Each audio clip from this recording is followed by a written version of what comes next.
he seeks to work with the neighbors of DRC to find peaceful coexistence and to find solutions to the many problems that have been there in history, and that's where Rwanda and DRC also falls. We think we shall have more engagement and more commitments made to each other for us to be able to move in the right direction. And we'll take our question from the front here.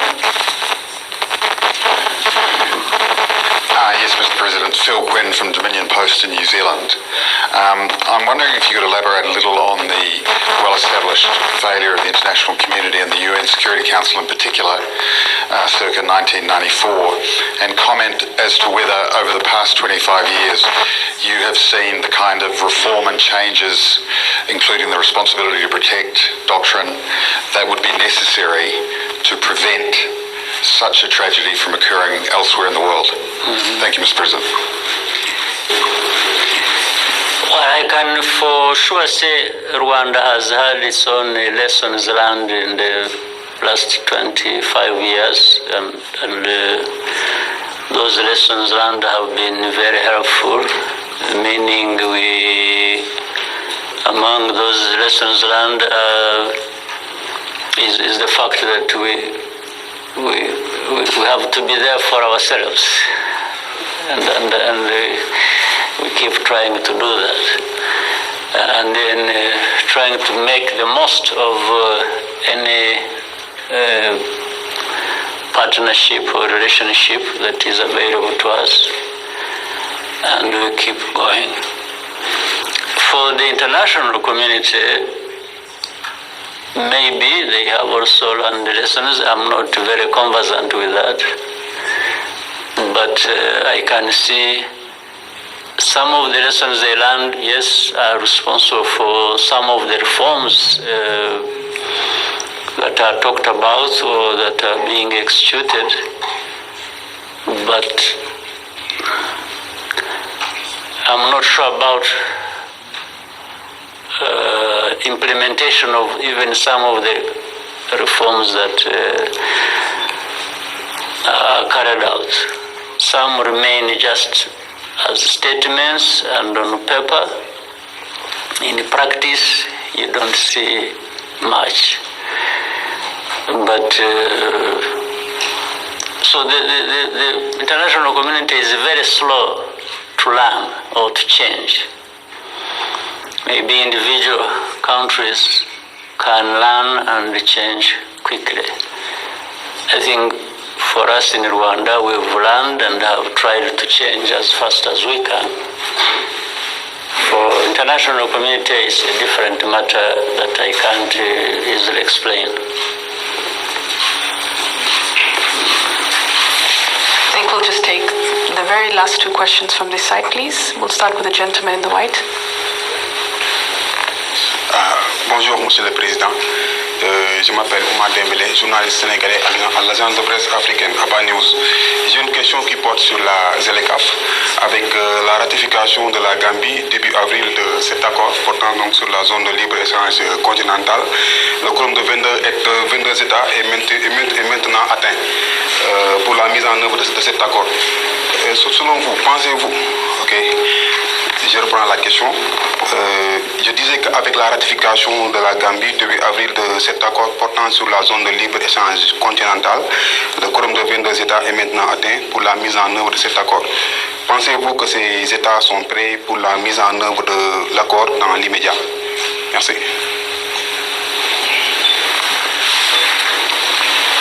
Yes, I think so. I think they are ready, and that's why they are 22, not just 1 or 5 and stayed there. So the fact that the numbers have been increasing, and we're also aware that there are certain difficulties countries face processing those decisions to arrive at ratification. We have to be cognizant of that.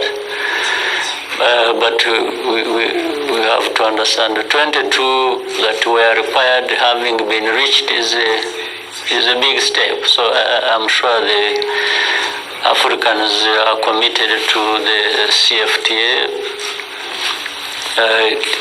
I think the question here, we are talking about the length of time it is taking. We would want it to be taking a short time, but it is taking longer than we thought. But still, there is progress.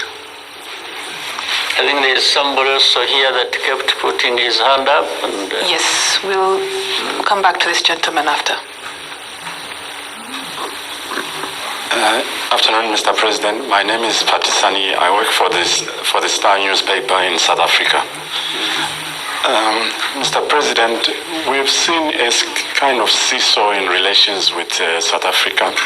I think it started a couple of years back when there was an assassination of some Rwanda nationals there, and Rwanda was accused. Lately, we've seen Rwanda nationals having difficulties in getting visas to travel to South Africa. I would just like to know what is at the heart of those problems. And lastly, I know there is some Rwanda nationals that don't want to participate in the rebuilding of the country, living in South Africa. In the what? Living in Johannesburg in particular. Right. I just want to know how many of those are wanted here by law enforcement authorities. That how many of Rwanda nationals are living in South Africa that you would like to come here and face the law? Okay, to begin with the last one, I think, first of all, there must be very few.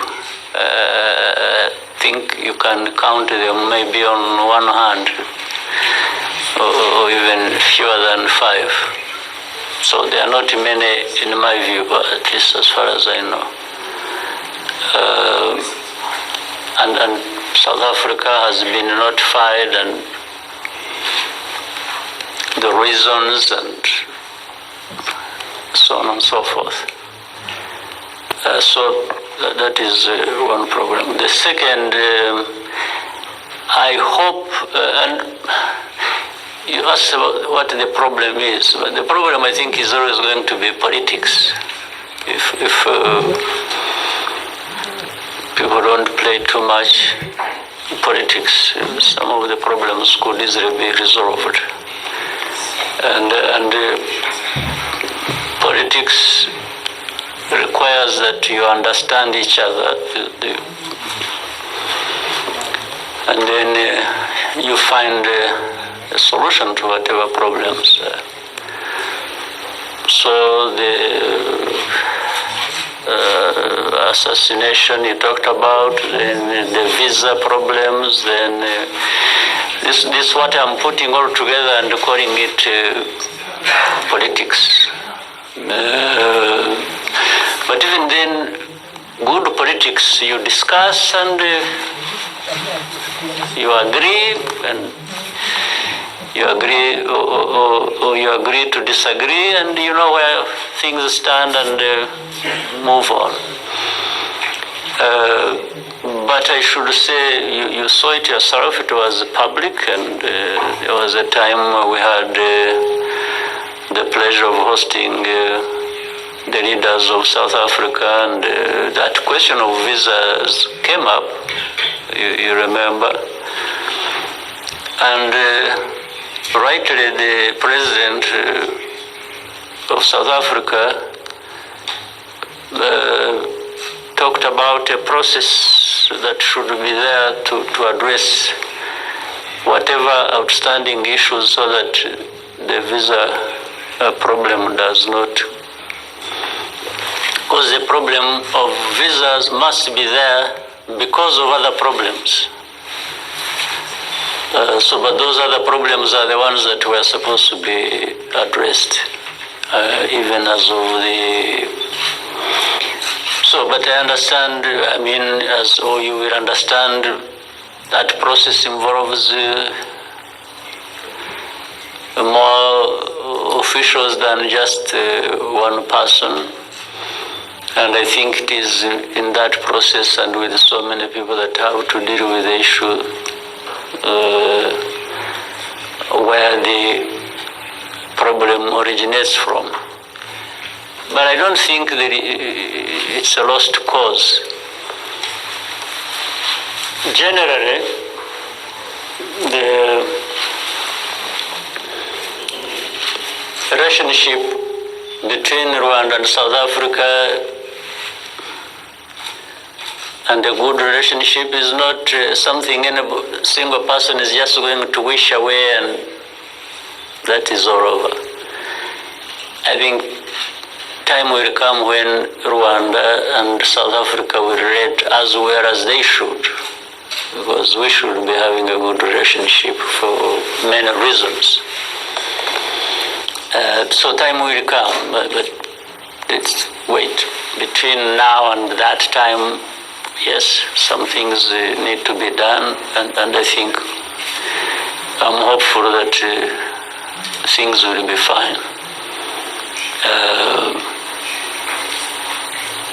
And these other individuals shouldn't even be part of that problem, because those individuals that concern us should be handled as we go along with a good relationship. It's not, they shouldn't determine the relationship, whether it is good or bad.